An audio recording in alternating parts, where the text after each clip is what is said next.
kuri Celebs Nation, reka nongere mbahe ikaze kuri YouTube channel ya Celebs Nation, YouTube channel ya mbere hano mu Rwanda igenda ibagezaho amakuru yose agezweho aba ari kuvugwa ku bastar banyu mukunda bo hirya no hino ku isi yose, ariko nyine by'umwihariko abastar ba hano mu Rwanda.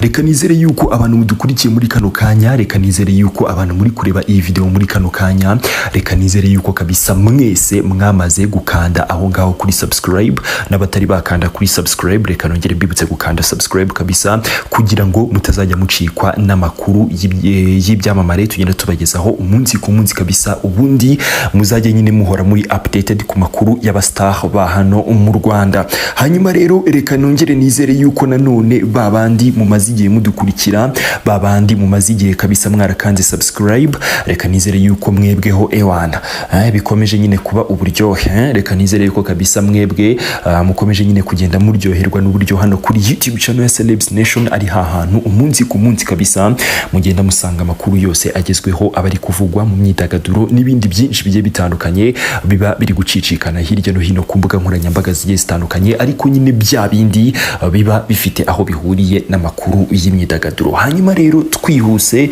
tuhita tunyarukira ku nkuru nyamukuru nabateguriye muri kano kanya. Ewana, icyo natangira mbabwira cyo muri iyi weekend hari show ya danje kabisa. Muri iyi weekend kabisa hari show ya danje, hari show ya danje kabisa ku muntu ufite, ku muntu kabisa wibitseho senkaniye aho ngaho ku mufuka. Niba udafite senkani ukaba ufite veni aho hafi ibihumbi 20, ewana muri iyi weekend kabisa hari show ya danje. Ubu tuvugana ubu ngubu rero, ubu tuvugana ubu kabisa muri iyi weekend tariki 18 na tariki 19 za kuno kwezi kwa gatanu, hazaba ari kuwa gatandatu no ku cyumweru, hazaba umuhango wo gufungura Kumugaragaro inyubako ya Kigali Universe imaze igihe yubakwa hariya hejuru ya Chic. Abenshi murabizi kabisa, abantu mumaze igihe mukurikira ibintu bya showbiz murabizi yuko uwitwa Coach Gael kabisa umu investor cyangwa se umushoramari cyangwa se umuherwe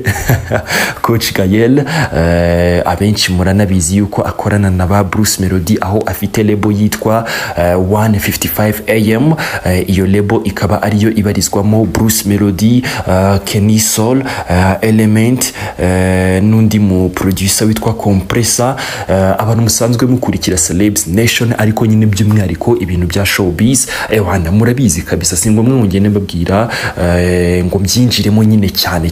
Murabizi Coach Gael, muramuzi kabisa, byinshi akora muramuzi kabisa. Kugeza ubu ngubu Coach Gael ewana nawe dusigaye tumubarira ubundi mu bastar, arazwi cyane kabisa, arazwi cyane.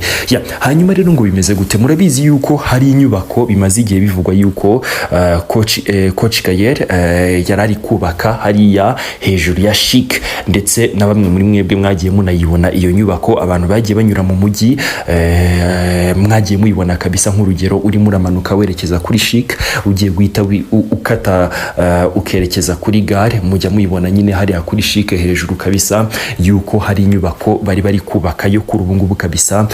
Birasa nkaho nyine ibikorwa byo kuyubaka byarangiye. Ubu ngubu rero iyo nyubako imyubako kabisa izajya iberamo ibintu bigiye bitandukanye bya entertainment. Iyo nyubako kuri ubu ngubu kabisa noneho igiye gufungurwa ku mugaragaro. Noneho ibintu bizaba bari kuyifungura ku mugaragaro ni show gusa. Ngiye kuyibereka ariko nanjye numiwe kabisa, ngiye kuyibereka ariko nanjye numiwe ukuntu bimeze rero. Tariki 18 za kuno kwezi kwa gatanu hari grand opening ya Kigali Universe, aho nyine hazaba nyine umuhango wo gufungura ku mugaragaro inyubako ya Kigali Universe nkuko muri kubireba hano. Hanyuma rero ku bantu bifuza nyine kuzitabira uyu muhango cyangwa se bino birori bya grand opening of Kigali Universe, itike ya make ni 20, itike ya menshi ni 50, ndetse ngo ukanayakonsoma.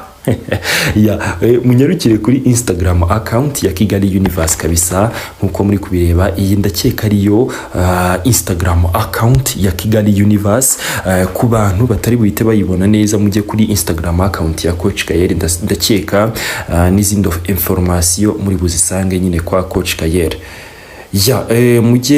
mujye kwa Coach Gael kabisa kuri Instagram account ye muri bisangeho, cyangwa se kwa murumuna we witwa Kenny kuri Instagram. Kenny yitwa gutya, yitwa cm.kenny. uyu nguyu numva ngo ni murumuna wa Coach Gael ariko ni murumuna wa Coach Gael kabisa, ndakeka ntibeshye kabisa. Dore nawe yabipostinze mu kanya gato gashize kabisa, yapostinze iyi afishe muri kureba hano, atangaza yuko kuri ubu ngubu amatike yatangiye kugurishwa muri iyi weekend kabisa. Hazaba ibirori bya Grand Opening of Kigali Universe. Hanyuma rero ubwo hazaba hari kuba Grand Opening ya Kigali Universe, bizaba byifashe gute? Bimwe mu bintu bidasanzwe bizaba kuri uyu munsi harimo match ebyiri zizaba ni match zabanje kunsesa cyane, ariko nanone ndavuga ati ewana, entertainment izaba ari entertainment, ibyishimo bizaba ari ibyishimo kabisa, abazajyayo bazishima pe. Ngo bimeze gute rero kuri uyu munsi? Ubwo nyine tariki 18 na tariki 19 ubwo hazaba hari kuba Grand Opening ya Kigali Universe, hazaba match ebyiri. Match ya mbere ni match izahuza ikipe ya Bruce Melody ndetse n'ikipe ya Jimmy Gatete, umunyabigwi Jimmy Gatete abenshi muramuzi. Hanyuma match ya kabiri ni match izahuza aba investors ni match izahuza nyine ikipe y'abashoramari cyangwa se aba investors hamwe n'ikipe ya media cyangwa se abanyamakuru. Nkuko muri kubireba nyine kuri iyi afishe muri kureba hano, match ya mbere izaba ni match ya Superstars team versus Legends team. Hanyuma haze n'indi match ya Investors team versus Media team. Muri kubireba kuri afishe muri kureba hano kabisa.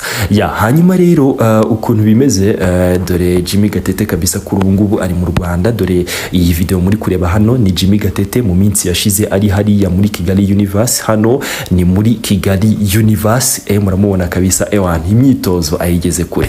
Hanyuma na Bruce Melody kabisa imyitozo ayigeze kure. Abasanzwe mudukurikira si n'ubwa mbere mberetse aya mashusho, Bruce Melody nawe muri kumubona kabisa muri Kigali Universe imbere. Imyitozo y'umupira w'amaguru ayigeze kure kabisa, ku buryo muri iyi weekend bizaba ari show, ikipe ya Bruce Melody ihura n'ikipe y'umunyabigwi Jimmy Gatete, ubundi tukarya show murabona kabisa. Hanyuma dore mu minsi yashize nanone bari kumwe Bruce Melody, Coach Gael ndetse n'umunyabigwi Jimmy Gatete bari kumwe, none bakagira gutya bagafata ifoto. Hanyuma rero ukuntu bimeze, mbere na mbere icyo nababwira cyo muri iyi weekend nibwo hari Grand Opening of Kigali Universe. Muri iyi weekend tariki 18 za kuno kwezi kwa gatanu 2024. Hanyuma tariki 18 hazaba ziriya match maze kubereka, none tariki 19 habe match finale habe finale kabisa y'amakipe abiri nyine azaba yatsinze ku munsi uzaba wabanje. Muri kubyumva nyine tu. Hanyuma rero ibindi byinshi mwifuza kumenya, ibindi byinshi kabisa mwifuza kumenya, mbere na mbere mushobora kunyarukira kuri Instagram account ya Kigali Universe. Sibyo, mushobora kunyarukira kuri Instagram account ya Kigali Universe. Sinzi niba wenda hari andi ma account menshi agiye atandukanye ku buryo hari abantu bashobora kubascaminga, gusa muze kwitonda cyane. Ariko ibyaba byiza abantu bifuza nyine kuzitabira bino birori, ibyaba byiza nuko mwajya kuri Instagram account ya Coach Gael cyangwa se mukajya kuri Instagram account y'uyu nguyu witwa Kenny. Kenny numvise ngo ni murumuna wa Coach Gael niba ntibeshye. Nabonye bajya banakorana ibiganiro by'aba VIP. Abantu mukurikira Coach Gael ndakeka muzi ibiganiro by'aba VIP Coach Gael na Kenny bajya bakora. Ibyiza rero, ibyiza ku bantu nyine bifuza kuzitabira bino birori muri weekend, ndumva mwajya kuri Instagram account y'uyu nguyu Kenny. Hanyuma information zose muri bite muzisangaho mu mapost agiye atandukanye Kenny aherutse gupostinga. Muri kwibona kabisa. Reba nk'iyi post mu minsi yashize Kenny yarayipostinze avuga yuko nyine ku munsi wa Grand Opening hazaba match ebyiri zidasanzwe, maze kuyibereka, maze kwibabwira. Iyi post yarayipostinze, iyi afishe nyine muri kureba hano yarayipostinze. None nyuma yo kuyipostinga hasi ayiherekeresha amagambo agira ati twaje ati twaje, ati ku itariki 18 na tariki 19 2024 muri kuno kwezi kwa gatanu ngo Kigali Universe irafungura imiryango ku mugaragaro binyuze mu irushanwa rikomeye rizahuriramo ibyamamare bitandukanye. Ngo join us for the celebration and the grand opening of Kigali Universe, the heart of sports and entertainment in Kigali. Hanyuma ku bantu bifuza kureba Kigali Universe uburyo imeze, amashusho mwimbere uburyo hameze, kuko ngewe narumiwe. Kigali Universe mbere gitangira kubakwa, mbere nyine bagitangira ibikorwa byo kubaka Kigali Universe, mbere narabirebye ndavuga ati nta birenze nyine, mbona nta birenze nyine tu, ariko mu minsi yashize ubwo ibikorwa nyine byari biri hafi kurangira, ibikorwa nyine byo kuyubaka ubwo byari biri hafi yo kurangira, narebye amashusho ndavuga ati iyi ni Kigali Universe. Narumiwe pe. Abantu mwifuza kujya kureba uburyo iyo Kigali Universe imeze, munyarukire kuri YouTube channel ya Celebs Nation. Hari video mperutse gushyira hanze mu minsi yashize. Iyi video muri kureba hano ifite titre igira iti live, ngo ikipe ya Bruce Melody n'ikipe ya Jimmy Gatete bagiye gukina football. Munyarukire kuri YouTube channel ya Celebs Nation, ubundi mumanuke mu mavideo kabisa, murebe iyi video muri kureba hano, murasangamo amafoto yose uburyo muri Kigali Universe hameze, musangemo n'ibindi byinshi bigiye bitandukanye mwifuza nyine kumenya bizaba mu minsi iri imbere, ubwo hazaba hari kuba grand opening ya Kigali Universe.